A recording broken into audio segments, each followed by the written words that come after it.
ഇന്ന് കേൾക്കുന്ന വചനാണ് ജെറമിയ പ്രവാചകന്റെ പുസ്തകം 5-ാം അധ്യായം 14-ാമത്തെ വാക്യം.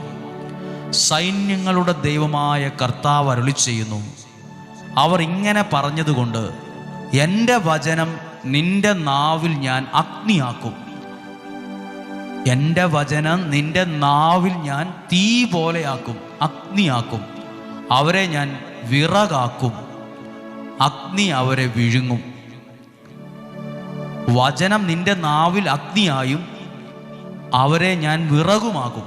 ഇപ്പം 2 വാക്ക് ശ്രദ്ധിച്ചോ, തീയും അഗ്നിയും വിറകും. അഗ്നിയും വിറകും നല്ല കോമ്പിനേഷനാണ്. പെട്ടെന്ന് തീ പിടിക്കും. അഗ്നിയും വിറകും തീ പിടിക്കും, തീ കത്തും. ഇത് രണ്ടും ഒന്നിച്ചാൽ നടക്കുന്ന ഒരു കാര്യമാണ്. തീ ആളും, തീ ഉണ്ടാവും അവിടെ, തീ. അത് ദൈവവചനവും